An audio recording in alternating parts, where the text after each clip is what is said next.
Silakan dimulai. Baik, Bapak Ibu semuanya, izin kepada yang terhormat Ibu Utami. Untuk hari ini kita dari kelompok satu ada Pak Deki Faisal, kemudian ada Pak Bobi dan saya sendiri.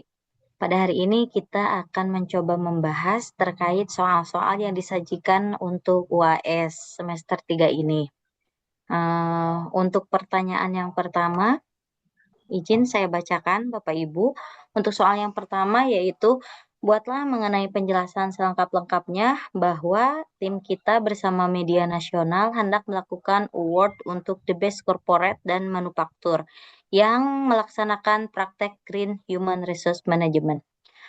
Tim kami diminta untuk merumuskan ukuran inti dan komplementari faktor seperti apa yang bisa menentukan penilaian korporat dan manufaktur untuk penjurian memperoleh award Best Practice Green Human Resource Management.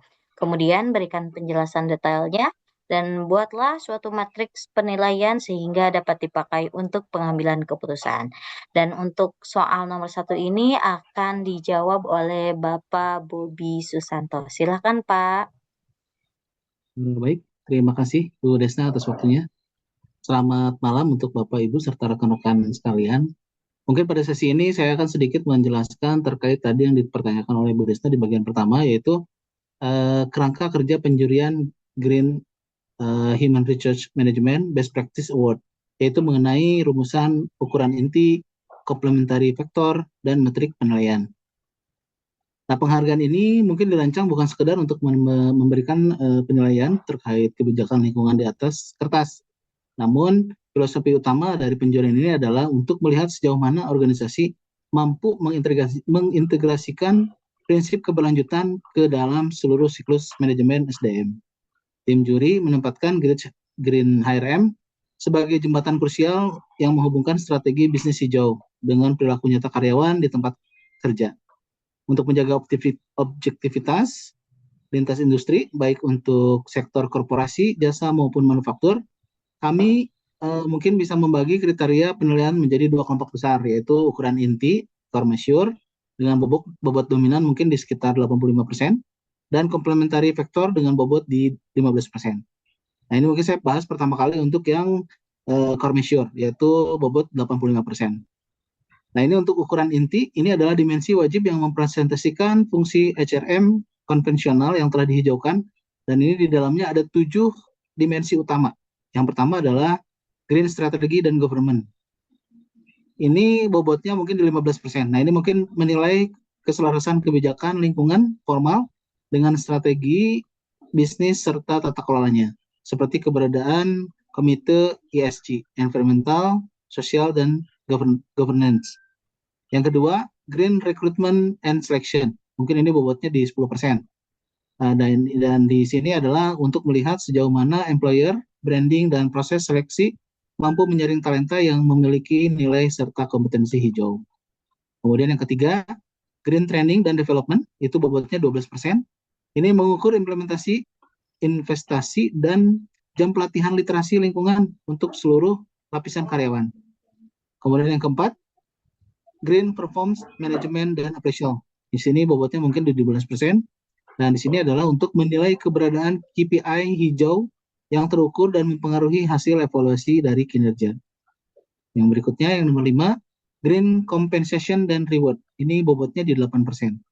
Melihat insentif atau benefit eksplisit yang menghargai kontribusi serta gaya hidup rendah karbon karyawan. Kemudian yang nomor 6, Green Employee Relation dan Involvement. Nah, di sini mungkin bobotnya juga di 8%. Nah, di sini adalah untuk mengukur ruang partisipasi karyawan dan serikat pekerja melalui sistem usulan hijau. Dan yang terakhir, untuk yang ketujuh, ini adalah Environmental dan Operational Perform. Ini bobotnya di 20%. Nah, ini adalah pembeda utama untuk sektor manufaktur yang menilai capaian aktual di lapangan seperti intensitas emisi, efisiensi energi, air, dan pengolahan limbah. Nah, mungkin di sini ada catatan penting terkait metodologisnya, itu adalah untuk kandidat non-manufaktur seperti jasa keuangan, dimensi ketujuh ini tetap dinilai, namun indikatornya disesuaikan dengan disesuaikan menjadi jejak karbon kantor atau rantai pasok jasa agar penilaian tetap adil. Nah, tadi untuk faktor yang pertama. Sekarang faktor kedua yaitu faktor komplementer atau complementary faktor. Itu bobotnya di 15%. Untuk complementary faktor, bobotnya di 15%. Faktor ini berfungsi sebagai pembeda kualitatif ketika ada kandidat yang memiliki skor inti yang setara. Nah, di sini kita melalui eh, kita menilai kedalaman komitmen jangka panjang melalui 4 poin. Jadi di sini ada 4 poin untuk menilai complementary factor. Yang pertama, leadership commitment itu ada di 6%, yaitu dari keteladanan komunikasi visi dan alokasi anggaran dari pemimpin puncak. Yang kedua, digitalisasi dan green IT itu persentasenya di 4%, yaitu pemanfaatan teknologi seperti sistem paperless dan analitik jejak karbon SDM. Kemudian untuk inovasi produk dan proses hijau itu ada di 3%. Di sini adalah kontribusi nyata SDM terhadap inovasi ramah lingkungan, bukan sekedar patuh regulasi. Nah, ini yang berikutnya, stockholder dan community engagement itu di 2%. Itu maksudnya adalah kemitraan dengan komunitas dan transparansi pelaporan ESG ke publik. Nah, ini untuk matriknya sendiri, matrik penilaian dan ambang batas kelolosan, atau mungkin disebutnya get requirement. Nah, ini bagaimana untuk mengambil keputusannya? Ya, ini setiap indikator akan dinilai dengan skala 1 sampai dengan 5. Dari skor 1 itu artinya belum ada inisiatif, skor 3 berarti ada kebijakan dan implementasi parsial, dan skor 5 diberikan jika implementasinya sudah menyeluruh dan menjadi rujukan industri. Jadi total skor akhir nantinya berada pada skala 0 hingga 5 setelah dikalikan dengan bobot. Namun tidak ada kandidat yang memang akan menang di atas kertas atau hanya unggul di satu dimensi saja. Kami menetapkan ambang batas kelolosan atau gate requirement. Setiap kandidat wajib memperoleh rata-rata minimal 3 pada setiap dimensi core measure.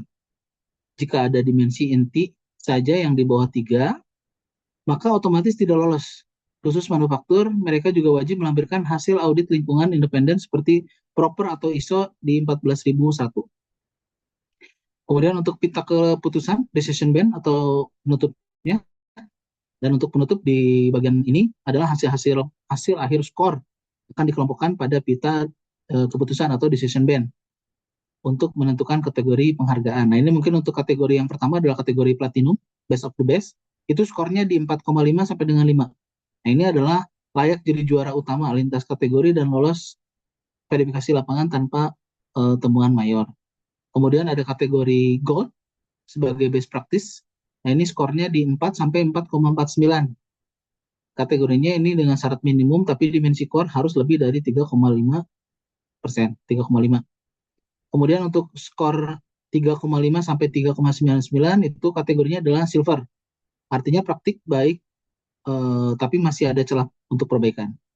Kemudian untuk yang berikutnya di skor di 3 sampai 3,49 mendapatkan bronze. Ini maksudnya untuk memenuhi syarat minimum tapi belum layak dipublikasikan sebagai break practice. Dan untuk skor di bawah 3 dinyatakan tidak lolos sesuai dengan yang saya sebutkan tadi di atas.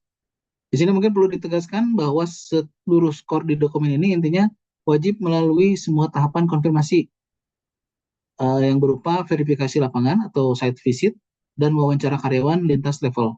Hal ini krusial untuk memastikan bahwa apa yang tertulis di atas meja selaras dengan praktik nyata di lapangan dan di lantai produksi maupun di area kantor. Mungkin untuk jawaban di pemaparan atau jawaban di bagian satu tadi sudah saya sampaikan. Mohon maaf kalau misalkan ada kekurangan, mungkin dilanjut kembali ke Bu Desna. Terima kasih untuk keputusnya. Terima kasih. Silakan Bu Desna. Terima kasih Mas Bobi. Berarti Oke, kita lebih terima objektif ya kasih. penilaiannya ya, ternyata ya.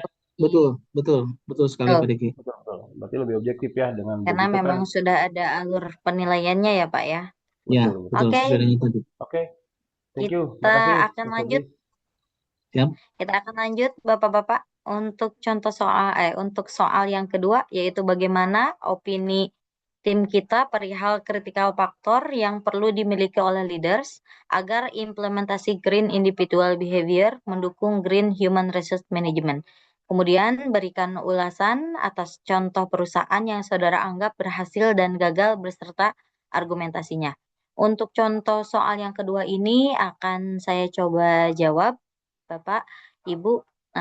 Untuk yang pertama mungkin dari critical faktor kepemimpinan untuk green individual behavior ini, kita berpendapat bahwa green human resource management ini hanya akan berubah menjadi sebuah perilaku individu apabila bisa konsisten ditularkan oleh pemimpin. Dan ada 5 faktor kritis berikut kebijakan tertulis tanpa faktor-faktor ini cenderung berhenti sebagai dokumen kepatuhan komplain semata. Jadi yang paling berperan terhadap green human resource management ini agar menjadi sebuah perilaku tentunya dimulai dari leaders. Nah, faktor-faktornya ini ada 5. Untuk yang pertama ini ada green literacy atau environmental knowledge. Nah, di sini tentunya pemimpin harus memahami apa yang menjadi substansi isu lingkungan yang relevan dengan industrinya, bukan hanya sekedar jargon. Di PNM sendiri sudah banyak sekali jargon-jargon yang dibuat guna mengubah perilaku karyawannya dari organisasi dan sesuai dengan tujuan organisasi, sehingga mampu menerjemahkan apa yang menjadi target dan bisa berkelanjutan menjadi sebuah keputusan operasional yang tepat. Nah, untuk yang keduanya yaitu green transformational dan role modeling leadership. Nah, di sini untuk di poin kedua ini atau faktor kedua ini, pemimpin mampu menunjukkan keteladanan yang benar-benar nyata, yang bisa dilihat gitu. Walk the talk, misalnya untuk penghematan energi. Di sini pemimpin bisa menggunakan moda transportasi yang mungkin rendah emisinya atau terlihat langsung dalam program lingkungan. Karena perilaku karyawan ini sangat-sangat dipengaruhi oleh mereka yang melihat, bukan hanya yang mereka dengar. Jadi bukan hanya memberi arahan saja, tetapi memberikan contoh juga dari perilaku-perilaku yang dimunculkan atau yang ditampilkan oleh leader. Kemudian untuk yang ketiganya yaitu sistem insentif yang konsisten atau aligned incentive system. Di sini pemimpin memastikan KPI atau penilaian kinerja dan kompetensi benar-benar menghargai perilaku hijau. Tentunya kategori atau indikatornya ini harus benar-benar relevan dengan Green Human Resource Management, sehingga tidak terjadi kontradiksi antara narasi keberlanjutan dan tekanan target produksi atau penjualan jangka pendek. Jadi benar-benar disesuaikan apa yang menjadi tujuan dan apa yang menjadi indikator terhadap Green Human Resource Management sendiri. Kemudian untuk yang keempat yaitu empowerment dan partisipasi atau partisipatif green leadership. Nah, pada faktor yang keempat ini, pemimpin membuka ruang bagi karyawan untuk mengusulkan dan menguji ide efisiensi atau lingkungan green suggestion system yang menumbuhkan rasa kepemilikan atau psychological ownership dan inisiatif hijau. Ketika kita sudah mampu merasakan bahwa oh kantor ini milik kita, oh ruangan kerja ini milik kita, maka behavior atau tingkah laku yang muncul itu diharapkan sesuai dengan Green Human Resource Management sendiri. Seperti itu. Contoh-contohnya kalau di PNM itu seperti kita membuat akuarium yang di dalamnya ada ikan, kemudian ada tumbuh-tumbuhan yang tentunya asli atau bukan tumbuhan dari plastik. Nah, itu juga masuk ke dalam behavior dari Green Human Resource Management pada poin 4. Kemudian yang kelima yaitu integritas dan transparansi atau ethical green leadership. Nah, di sini pemimpin bersedia melaporkan capaian maupun kegagalan lingkungan secara jujur, transparan kepada pemangku kepentingan atau stakeholder. Karena kepercayaan yang runtuh akibat greenwashing akan menghilangkan legitimasi setiap program hijau sebelumnya. Jadi kita juga tidak boleh packing good gitu ya. Packing good dalam artian membagus-baguskan, ini udah sesuai, tapi kita harus benar-benar transparan. Apakah memang sudah sesuai atau tidak? Apakah sudah tercapai atau ternyata program green-nya tersendiri itu gagal gitu. Karena nantinya akan nantinya akan digunakan sebagai evaluasi untuk program selanjutnya. Kemudian di sini ada beberapa contoh yang dianggap berhasil. Ini terjadi pada perusahaan produsen ubin karpet di Amerika Serikat. Di sini pendirinya dari Ray Anderson, dia mendeklarasikan visi Mission Zero dan secara pribadi pemimpin transformasi ini menuju operasi tanpa dampak lingkungan negatif, didukung dengan R&D material daur ulang ya. Jadi karpetnya itu dari daur ulang. Nah, kemudian di sini juga ada Unilever. Di Unilever ini di bawah kepemimpinan CEO Paul Polman pada tahun 2009 sampai 2019 ini meluncurkan Unilever Sustainable Living Plan yang mengaitkan pertumbuhan bisnis dengan target lingkungan dan sosial terukur serta mengubah metrik insentif eksekutif. Nah, di sini leader menautkan green KPI itu secara langsung ke sistem remunerasinya. Jadi ketika di HR itu ada rumus remunerasi. Nah, oleh CEO Paul Polman ini dimasukkanlah KPI green di dalamnya sehingga menjadi evaluasi kinerja manajemen dan perilaku hijau individu ini bisa didorong oleh sistem tersebut. Nah, kemudian ada juga IKEA. Nah, di IKEA ini strateginya yaitu people and plan positif dengan investasi energi terbaru dan pelatihan keberlanjutan bagi seluruh coworker di tingkat toko. Gitu. Dan di sini juga di IKEA juga leadership-nya itu menerjemahkan strategi korporasi ke perilaku operasional sehari-hari. Sehingga karyawan itu bisa melihat konsistensi antara narasi pusat dan praktikal lokal. Nah, selain contoh-contoh beberapa perusahaan yang berhasil menerapkan Green Human Resource Management, di sini juga ada contoh yang ternyata gagal atau bermasalah. Untuk contoh yang gagal atau bermasalah ini terjadi pada Volkswagen, yaitu Dieselgate di tahun 2015. Nah, di sini manajemen awalnya menekankan target emisi rendah secara publik, namun secara internal memasang perangkat lunak untuk memanipulasi hasil uji emisi. Nah, kegagalan kepemimpinan ini terjadi karena tekanan pencapaian target tanpa sistem kontrol dan budaya kejujuran menyebabkan greenwashing sistemik. Alih-alih merubah perilaku nyata, ternyata ini malah membentuk kepercayaan pemangku kepentingan ini menjadi runtuh gitu karena kurangnya kontrol. Kemudian ada juga beberapa kasus yang terjadi yaitu greenwashing industri fashion cepat atau fast fashion. Nah, di sini praktik kepemimpinan hijaunya itu yaitu klaim koneksi sustainable atau conscious tanpa perubahan signifikan pada rantai pasok, volume produksi, dan perilaku tenaga kerja di pabrik mitra. Nah, tanpa keteladanan leadership yang konsisten menjalankan program itu, ternyata pada rantai pasok hulu, pabrik atau vendor ini mengklaim hijau tidak berkorelasi dengan green individual behavior di lapangan. Jadi tidak sampai gitu dari hulunya udah sesuai tapi di lapangannya pada prakteknya ternyata tidak dijalankan gitu sehingga menimbulkan risiko reputasi ketika diaudit independen gitu. Jadi begitu untuk jawaban nomor 2 Bapak Ibu, pembeda utama antara kasus ada yang berhasil, ada juga yang gagal.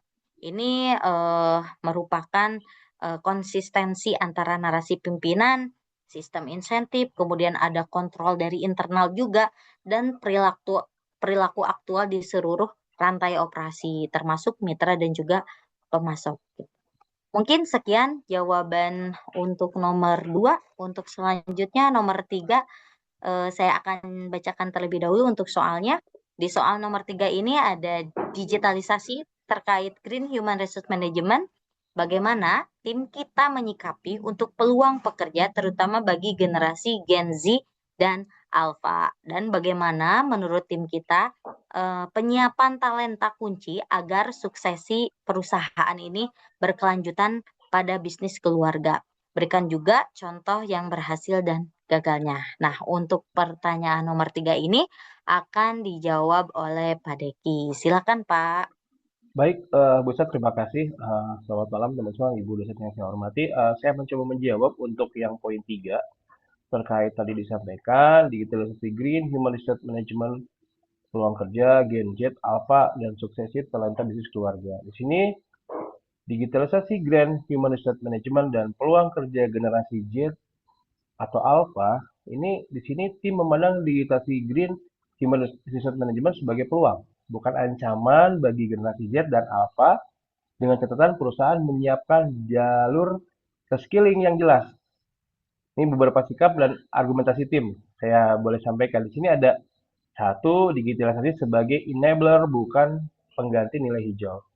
Sistem HR paperless, equipment, e-learning, appraisal, dan HR analytical untuk memantau jejak karbon SDM.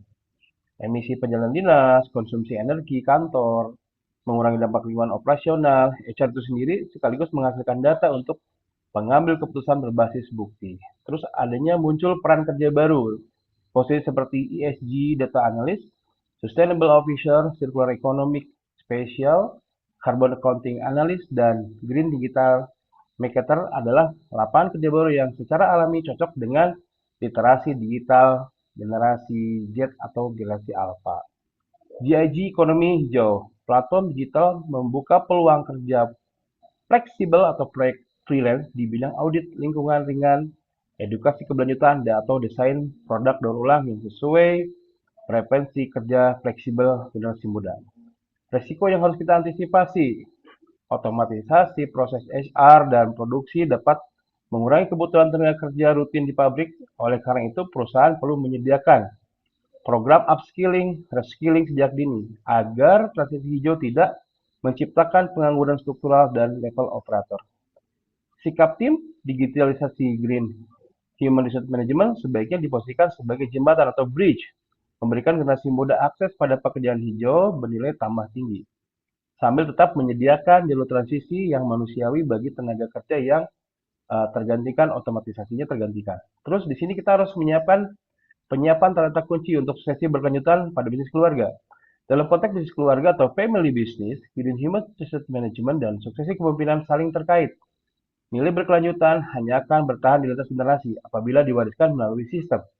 Bukan sekedar figur pendiri, tim mengusulkan 4 pilar penyiapan talenta kunci. Ini 4 pilar untuk menyiapkan talenta kunci pada bisnis berkelanjutan pada bisnis keluarga. 1. Family governance yang jelas. Adanya family constitution, family character, family council yang memisahkan urusan kepemilikan, pengurus bisnis, dan hubungan kekeluargaan, sehingga proses suksesi tidak tergantung pada preferensi pribadi semata. Meritokrasi dan pengembangan sejak dini. Ini penting sekali karena calon pengurus atau generasi kedua ketiga dipersiapkan melalui jenjang karir nyata, termasuk pengalaman di luar perusahaan keluarga, dan dievaluasi dengan kriteria kompetensi yang sama dengan profesional non keluarga. 3. Professionalism management melibatkan eksekutif profesional dari luar keluarga dan posisi kunci sebagai mentor sekaligus penyeimbang agar nilai berkelanjutan dan praktik green human resource management tertanam dalam sistem manajemen, bukan hanya kebijakan dan pendiri. Monitoring transfer atau nilai lintas generasi, pendiri secara aktif mendampingi penerus dalam periode transisi, co-leadership, shadowing agar nilai inti termasuk komitmen lingkungan dan ikut terwariskan, bukan hanya aset dan jabatan. Ini contoh yang dianggap berhasil. Kelompok usaha keluarga multi generasi seperti Tata Group India dinilai berhasil menjaga keberlanjutan usaha lintas generasi karena memiliki tata kelola pemimpinan melalui trust, filantropi, dan pemisahan tegas antara kepemilikan keluarga dan manajemen operasional, sehingga suksesi kepemimpinan dapat berjalan berbasis kompetensi meski tetap menjaga nilai pendiri. Contoh tim yang gagal, konflik suksesi pada rumah mode keluarga Gucci menjadi contoh klasik kegagalan. Perselisihan internal antara anggota keluarga mengenai kepemilikan dan arah bisnis tanpa mekanisme family government yang memadai. Akhirnya membuat keluarga pendiri kehilangan kendali penuh atas perusahaan yang kemudian berpindah kepemilikan grup. Perpindahan kepemilikan grup investor. Kasus ini menegaskan argumentasi tim bahwa governance dan meritokrasi yang jelas warisan nilai, termasuk potensi nilai berkelanjutan berisiko putus kebersamaan dengan konflik kepemilikan. Jadi, digitalisasi green human management dan menyiapkan suksesi bisnis keluarga sebenarnya sebagai prinsip yang sama, berkelanjutan nilai baik, nilai lingkungan maupun nilai bisnis. Hanya bertahan bila ditopang oleh sistem bukan oleh ketergantungan pada individu atau teknologi semata.